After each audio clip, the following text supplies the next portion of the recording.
Some people just know they could save hundreds on car insurance by checking Allstate first. Is that your car? Yeah. Like you know to check your sunroof is closed first, before going through the car wash. So check Allstate first and save when you click or call.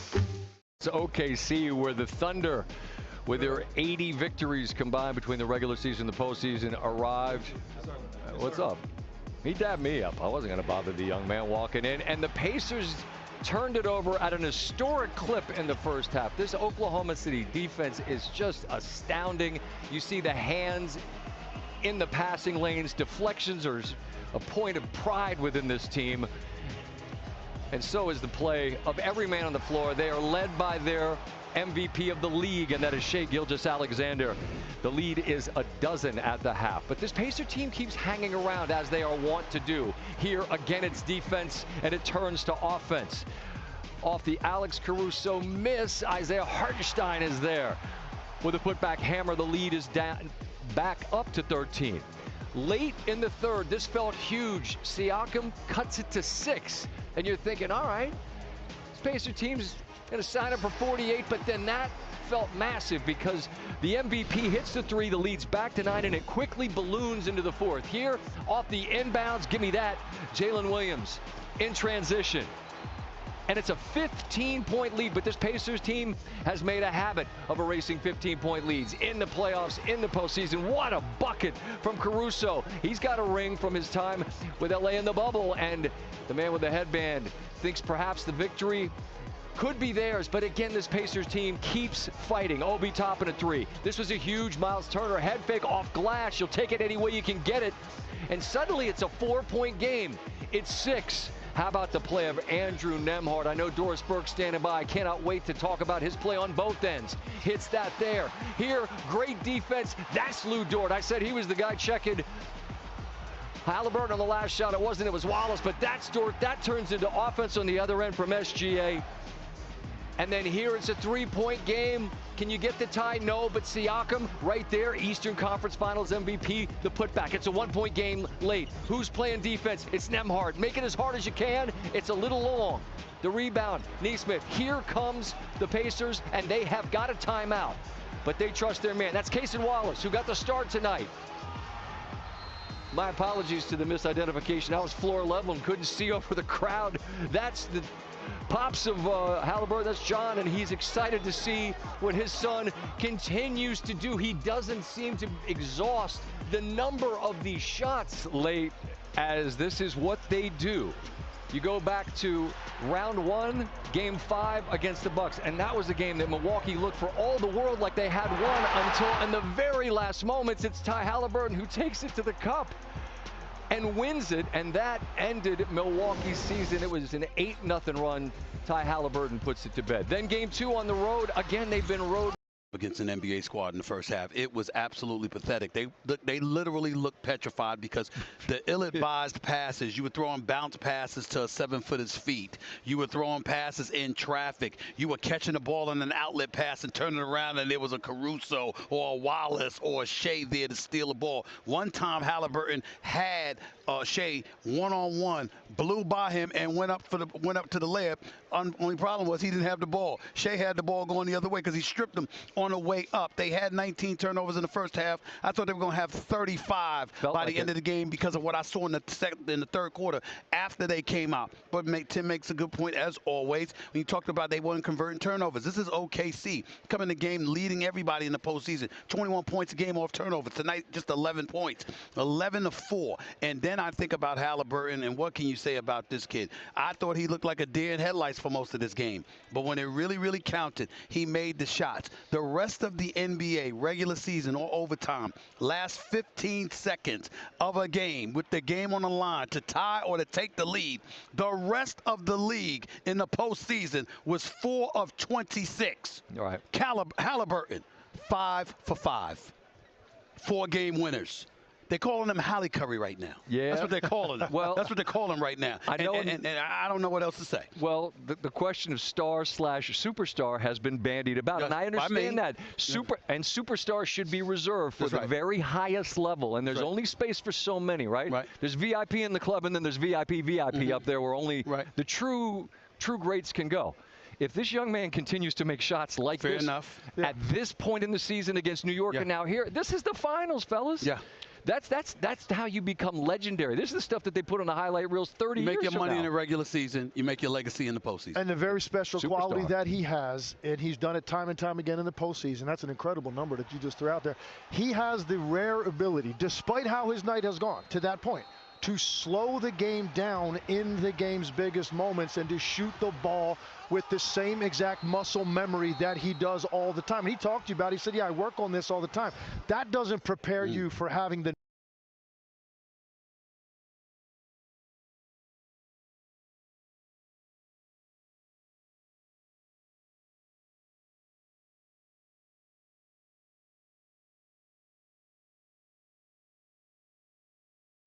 With the help of zero accounting software, I've got the right information at my fingertips. So business is a breeze. And I've got bigger plans. Search zero with an X. Why didn't you come to Lucky's first birthday party? How could I go? I wasn't even told. Zip it and come with me. Where's... Welcome back to Stephen A. Smith Show. Now let's get to Washington. And two headlines brewing out of D.C. Actually, I got three, but it's definitely two at this particular moment in time. We'll start with Tesla CEO and former head of DOGE, Department of Government Efficiency, for those of you who don't know, Mr. Elon Musk, who now has an issue with President Donald Trump. According to ABC News, multiple people who have spoken to the president and Musk have described a widening rift on a range of recent moves by the administration. In addition to that, Musk went on the offensive yesterday, blasting the president over the legislative agenda.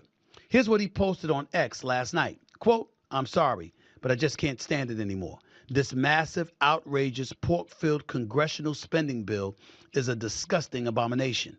Shame on those who voted for it. You know you did wrong," end quote. In another post, he wrote, quote, "It will massively increase the already gigantic budget deficit to $2.5 trillion and burden American citizens with crushingly unsustainable debt," end quote. And finally, this morning, he posted this quote. Here it is. "In November next year, we fire all politicians who betrayed the American people," end quote. The White House has yet to comment. This is not a good look. This is not a good look. But how surprised should we be? You see, when you talk about the $2.5 trillion budget deficit, ladies and gentlemen, our national deficit is already at $37 trillion. So you're talking about this deficit approaching $40 trillion. You're talking about Trump and what he's proposing with his big, beautiful bill reaching the likes of approximately $43 to $44 trillion. We've already lost our credit rating, our stature, all right? The respect of the financial sector of the world has dissipated for the United States of America. We've got people on Capitol Hill that are anxious, were so anxious to get into power, and we talked about our national debt and how we have to curb spending. But what are we doing? What are we doing? We've got issues with Medicaid. We've got people who are scheduled to lose their health insurance. We're hearing about an economy that's getting better. We're hearing about inflation having dipped. We're hearing that our borders are under control. We're supposed to be a thriving economy and we're moving in a forward direction. But every time we turn around, we hear about something else. Now, I'm not about to sit here and engage in condemnation because I don't know the particulars. When I think about the big, beautiful bill, I'm thinking about it along the lines of there are things to like about it. There are things to complain about it. And as we look at it, we have to dissect it with a fine-tooth comb and recognize that, you know what?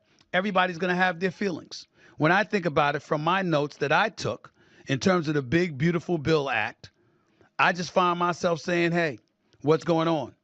If you're the GOP, extension of 2017 tax cuts, new tax breaks, SALT deduction increases, state and local taxes, that's what SALT stands for.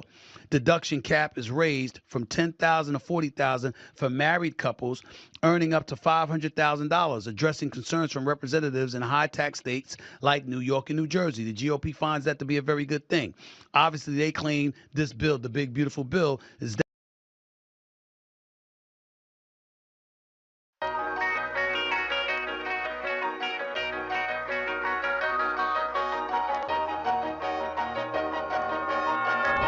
On behalf of the city of Los Angeles, we have a presentation for the grand opening for Marathon Burger in Venice Beach, number 2, and we'll be waiting for number 3 and 4 and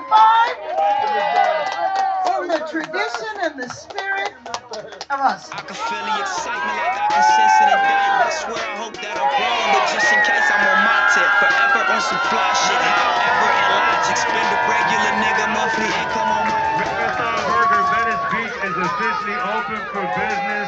We appreciate everybody for coming out. And then we made it out, and now we standing here. Hope niggas don't think this type of shit gon' magically appear. If so, I got some news for you. They say life's a bitch and just sing the blues to you. Pay attention to hustle, I got the rules for you. Made my way through the maze and I left some clues for you. Now it's up to you, are you gone? Man, today, a special day, man.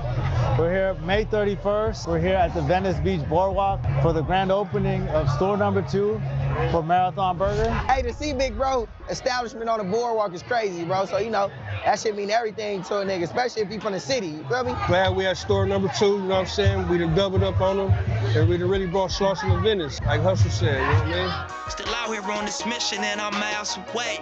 Somehow I feel like recently I found my way. Yeah. We just doubled up right here in Venice. Welcome to Marathon Burger Part 2. But when it's all over, all that counts is how the story's told. So write my name down, write my aim down. To do this my way and carve my own lane out. I'm so proud of everybody, like, words can't even describe. We got the ocean, we got the motion, we got the food, we got the vibes, everything y'all need, you know? Look at Sam. This is a whole different level. I saw the mayor out here.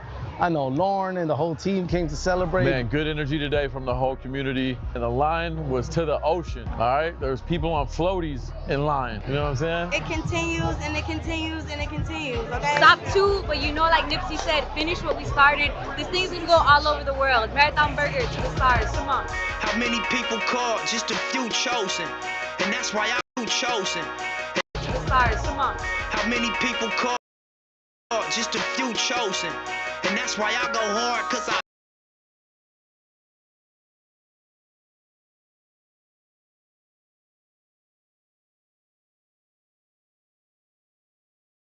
Hi, Tyrese, all the way in the back, Malika Andrews, ESPN.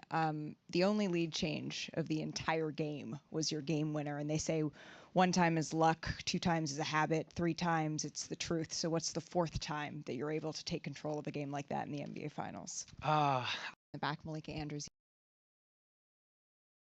ESPN. The only lead change of the entire game was your game winner, and they say 1 time is luck, 2 times is a habit, 3 times it's the truth. So what's the 4th time that you're able to take control of a game like that in the NBA Finals? I don't know. I think we're just really resilient group. We just do a great job of just sticking in and just settling into the game. And through the course of the game, it kept getting. It felt like it could get ugly. It could, who knows where this game is heading. I thought we did a great job of just walking them down. When it gets to 15, you can panic, or you can talk about how do we get it to 10, how do we get it to 5, and from there. So, I think all series, that's what we've preached as a group is, when we get down big, let's just find a way to incrementally get it down. And it was at 15, and we got it to 8 pretty fast, and that gave us confidence. We kept getting stops, Miles and Andrew made big play after big play down the stretch. Miles got a wide open look on the wing, missed that one, but we just stuck with it. Andrew was huge down the stretch, and we got a big stop there, and they got a lot of confidence in me to make that shot. So I don't know what you say about it. I just know that this group is a resilient group, and we don't give up till it's zero on the clock. I had a pretty good idea. Yeah.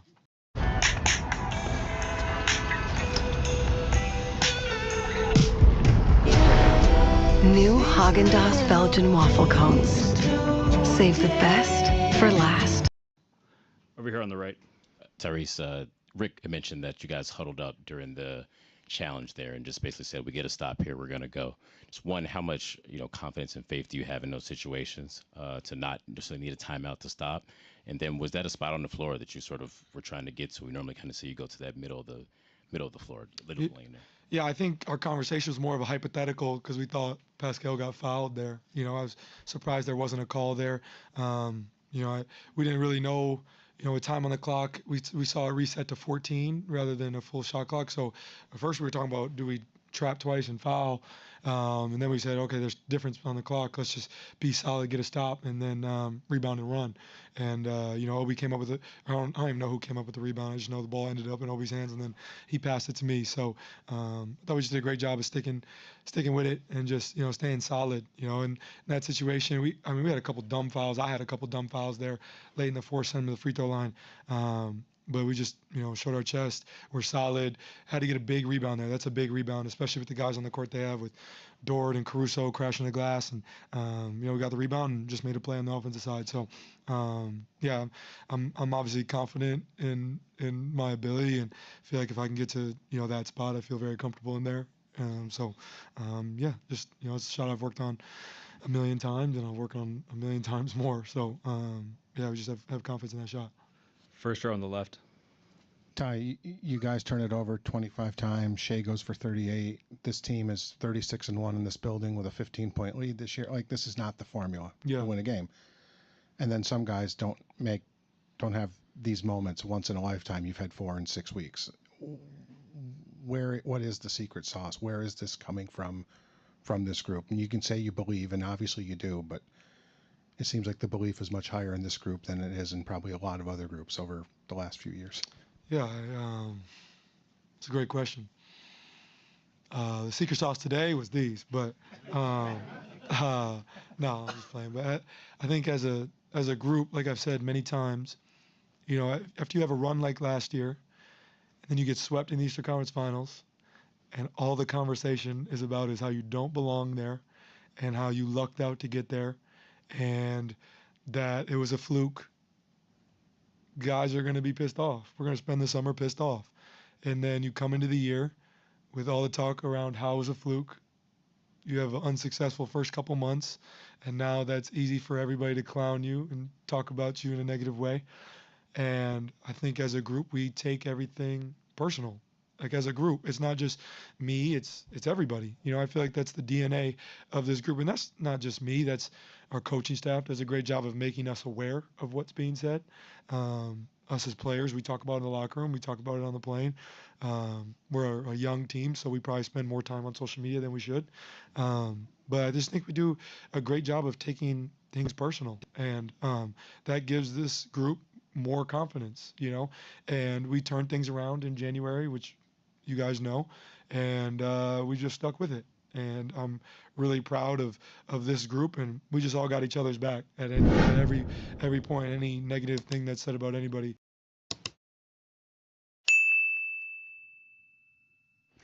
Mookie, I know the swing's been a big focus for you. Just to get the results, feeling consistently getting those results, just how big did that feel for you in the series? I wouldn't say consistently gotten it, but I got a couple of them.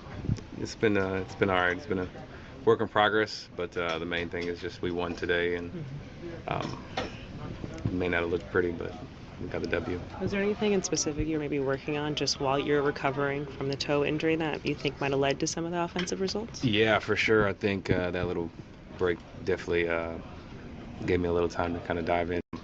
It's been all right. It's been a work in progress, but the main thing is just we won.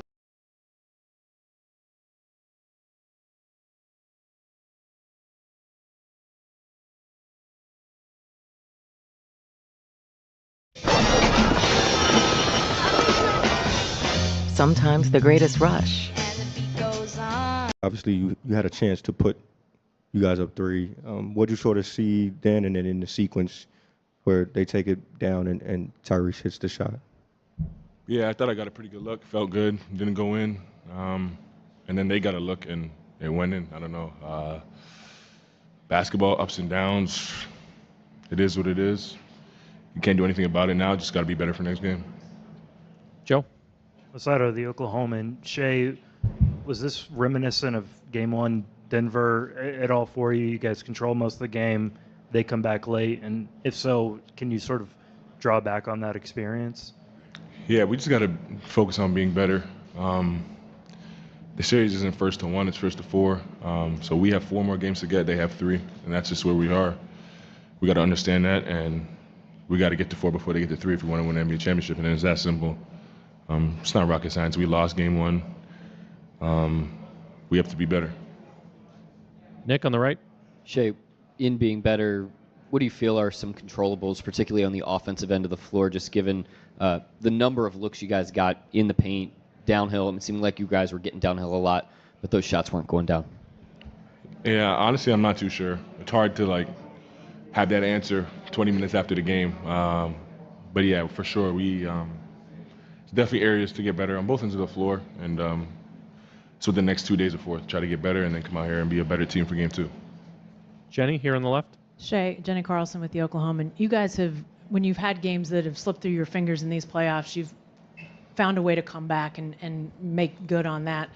But in the finals, with the pressure being what it is, how can you guys make sure that you do that again? Or is this kind of an unknown because you guys as a group haven't been to this point yet? Yeah, I think as much as we can, we just got to treat it like every other game, every other situation we've been in. Yes, we haven't been in this situation, but it doesn't mean our character has to change or what we did last time. It's still basketball, it's still the game of basketball that we grew up playing. The rules don't change just because we're in the finals. So it's like we've been in this situation before. In the other situation, we handled it well. We were better for game 2, and that's the goal. Tim on your right, third row. Tim McMahon, ESPN. Shea, I'm sure you are aware of just the crazy clutch run that Halliburton's on in the playoffs all season long, really. He's got the ball in his hands, last seconds ticking down. What's that feel like for you? I don't know. It happened so fast. I feel like we got matched. He got down going right, pulled up from midi, and knocked down the shot. I don't know. It didn't feel like anything crazy. He just made a play with the time winding down. Made a good play. Michael Grange, the middle. Shea, you guys had a long layoff. You talked before the game about sort of trying to fill that time. How do you feel like you responded to the energy in the building and the energy the Pacers brought in the early part of the game, at least? Yeah, I thought we were pretty good. We had control of the game for the most part of it. Now it is a 48-minute game, and they teach you that lesson more than anyone else in the league, the hard way. But yeah, I thought we came out with the right intentions, right energy. The crowd was amazing, obviously. Just got to do a better job of closing. Over here on your left, third row. Daniel Belbia. So, Shea, the looks that you guys got, do you feel like those are just normal? Do you feel like they were doing anything specific to kind of throw you guys off? Nah, not really. They played their style of basketball. We played our style of basketball. I feel like we got some looks that usually go down that just didn't. But that's never an excuse. We've won plenty of games despite not shooting as well as we know we can. And that's something that we don't hang our hat on. So there's definitely so many areas to be better on. And that's what we have to focus on for game 2. Next question, the back row on the left. Shea, Leandro Sarhan from ESPN Brazil. You guys were in a similar situation before when Aaron Gordon hit that game winner.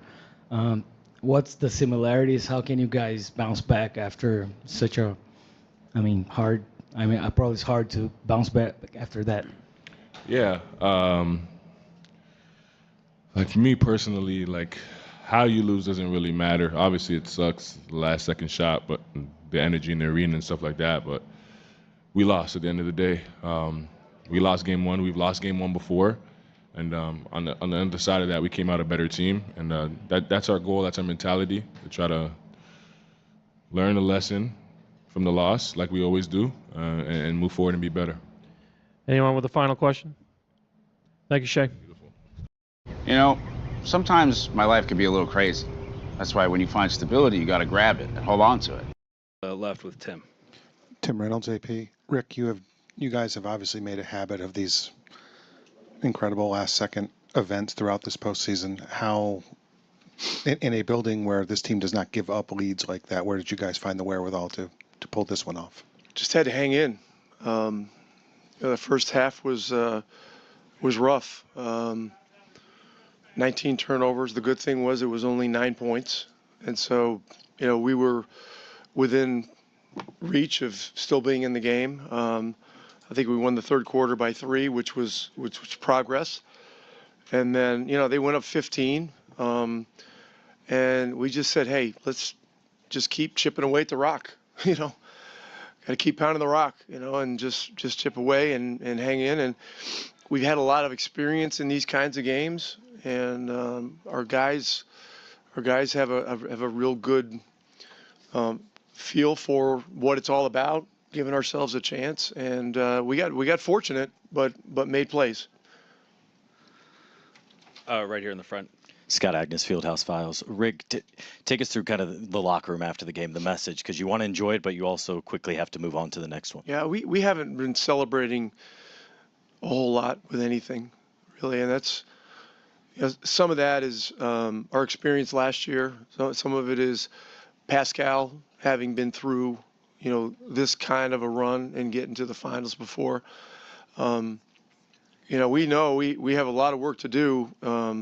And we have to play a lot better. I mean, 19 turnovers and a half is, if it's not a record for the finals, it's got to be up there, close to it. And so, and they're a menace, defensively. And we too often took it into crowds, and then other times they just take the ball out of your hands. I mean, it's just the level of their defense is crazy good. So. But to answer your question, a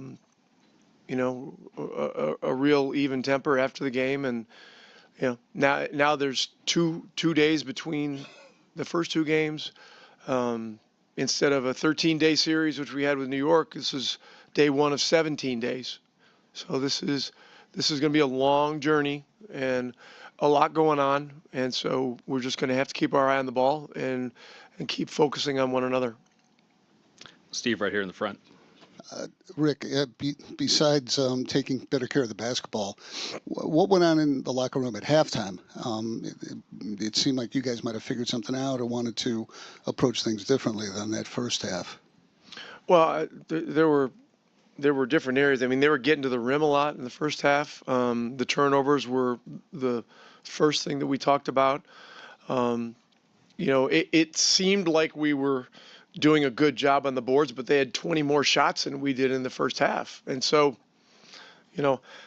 that was really fool's gold too. And so, look, it was just, hit the reset button.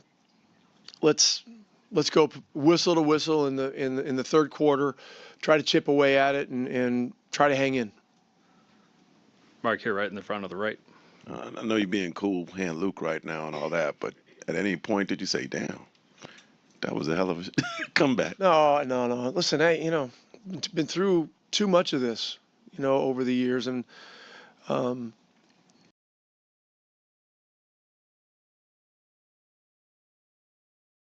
left with Tim. Tim Reynolds. It's got to be the most famous trophy.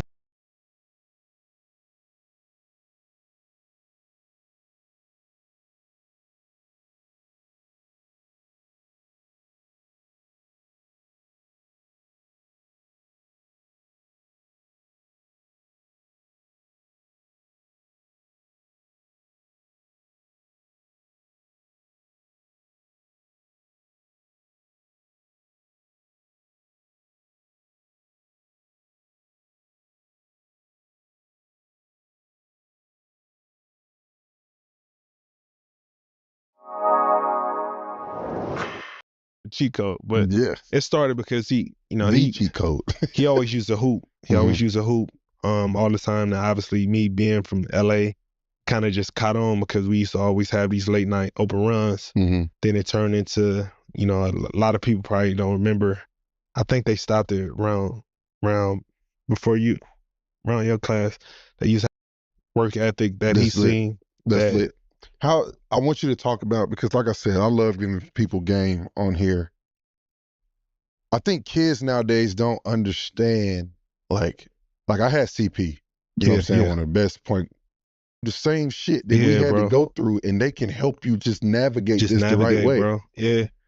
Like, how important is that? Man, that's everything, man. And that's why I think for me, like, it's big. Like, anybody know when every team I played on, I take in a lot of the guys, wholeheartedly, not on and off the court, just to give them the good, the bad, and the ugly that I went through, so they don't make the same mistakes, or they'll be aware or understand how to deal with it. And that's just me going back to my days early on in my career, the guys that helped me. You know what I mean? That to this day that I talk to, like one of my vets was Jared Jack. Yeah. You know what I mean? And shit, I just called Jared Jack last week. After they lost, we sat on the phone, chopped it up for like 45 minutes of just, back and forth. But I still call him like, that's my vet, you know what I mean, for advice. And just chop it up. So for me, a lot of these things go a long, long way. And, I always give a shout out to, somebody that told me something that stuck with me, Michael Redd, that told me something as a rookie that stuck with me.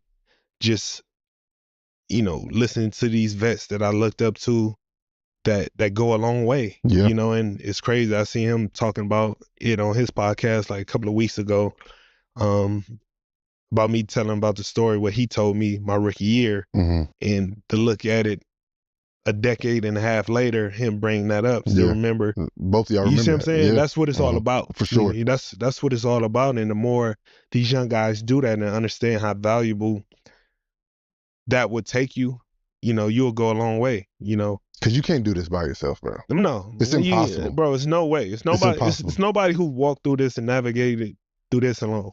Nobody. Listen, your favorite player.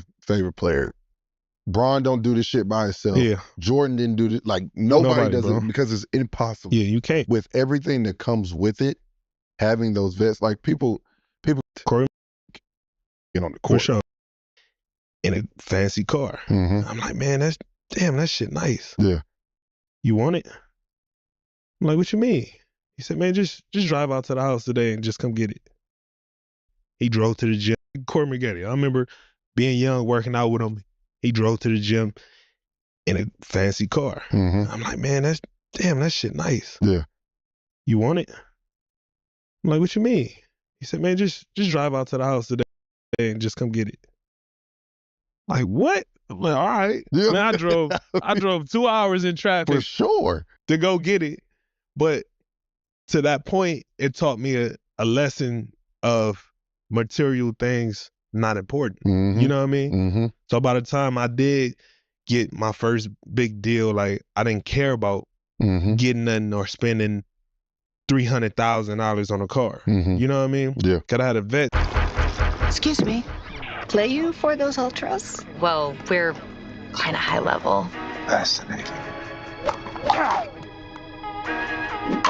This whole series is your fault. How's it my fault? It's completely your fault. I hate There's a show that's centered around about the time of the series. Comic thing that happened. A I little was like stress. this against the wall. It's like, we're really doing this. And if this show sucked and he asked me to do this, no, nigga, I'm not doing this shit. But boy, by the time I got to the end of the season, and it made me laugh the whole time. At the end, it made me cry, joyful tears. Yeah. Man, I'm so proud of you. Thank you, bro. Will always try to tear us down. And when they do, we smile because we know who we are.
Saving tonight. It's a bad idea, right? Saving tonight. Not cloud. It's just it's incredible, man. Obviously, I remember being young, working out with him. He drove to the gym in a fancy car. I'm like, damn, that's nice.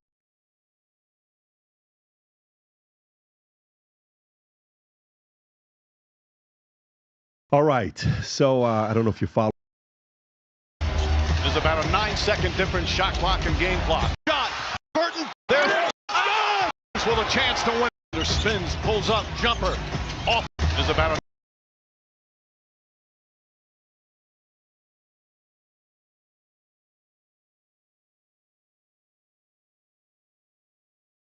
First, congratulations. Play. We're just playing simple basketball, the things that we know. Amazing. It seems I don't. Those levels. I love how you get it and you take your time and you try to survey the defense. It meant the world to me to hear him say that, bro. Like, I cried, bro. He was jumping around like Spike, you know what I mean? Like he was jumping around. I was wiping tears on my eyes, bro. Wow. Like I'm sitting in the IMAX theater. As a black man, to actually have a nuanced conversation and say I'm actually from both places. You know what I mean? And it's a part of our circumstance and culture that we try to freeze ourselves in time. You know what I'm saying? Like to stay that, hey man, he changed, man, or he switched up. You know what I'm saying? Like these things that. But you know, part of that is from a pride of being able to claim someone who's great. It is, but it's also a little bit of it is a part of I would argue a little bit of it is a part of the short-sightedness that comes with being under attack from a government that's so powerful for so long that our life expectancy is shortened. You know what I'm saying? Like it becomes natural for you to not look around and see a lot of old men. You know what I'm saying? Yeah. And like see what it looks like to age. Yeah. You know what I'm saying? To shift and to slow down and to gain new habits and new things that interest you. You know what I'm saying? So for me, bro, I can say to you that when I was 24 or 25 years old, I made the best movie that I could when I made Fruitville. When I was 27, 28, I made the absolute best movie I could as a 28-year-old when I made Creed. When I was 30, made the best movie that I could with Black Panther. When I was 35-ish, 34, 35, made the best movie that I could with Wakanda Forever. And when I was 37, 38, I made the best movie that I could at that time. With Sinners. Each time I was being the most honest that I could. I was doing the best that I could with what I had. You know what I'm saying? So and like each look, bro, like I didn't have no kids when I made my first 3 movies. My second kid was born while I was making my second one. I just lost the person that the movie was you know, who played the titular role, you know what I'm saying, was going through a pandemic and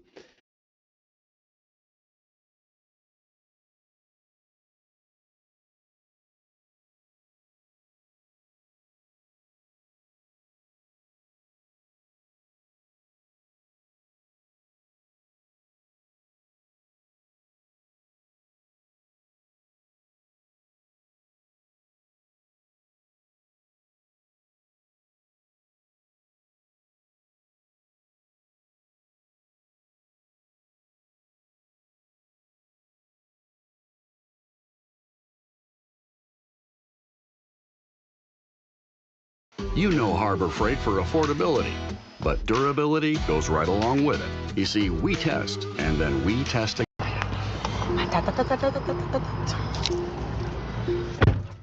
Okay, so what should we do? Like, we're gonna take you back to your car and end the stream? Damn, Chad, we're gonna end the stream on y'all. That's not good. You still wanna go to the, what? You still wanna go to, or wherever you wanna go? Yeah, I need to go to one store really quick. You wanna go there and then come back to the car? You wanna park in the driveway? It don't matter. It's cool, it should be cool right there. Okay, yeah, it is. Okay. So, this is one store I wanted to go to. I got my purse. Yes, I got my purse, y'all. I got my purse. Thank you guys for caring. The Eagles offense set to begin their next drive. Already enjoying a 2-score lead here late in the second quarter. Not a ton of time left. We'll see if they can work. No, you fucking overthrew it, weak ass nigga. Picked off by Justin Reed. And they'll set up shop in enemy territory at the 45-yard line. Still got 46.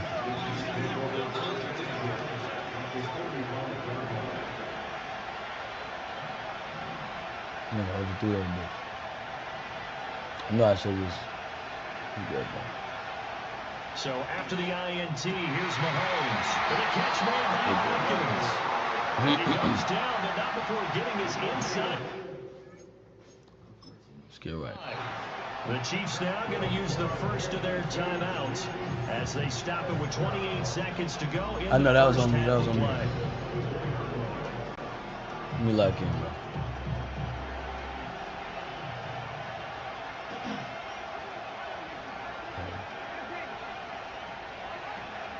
A first carry for Samaje Perine, and he'll pout for about 4 yards there on the first down carry. Now another timeout called for by the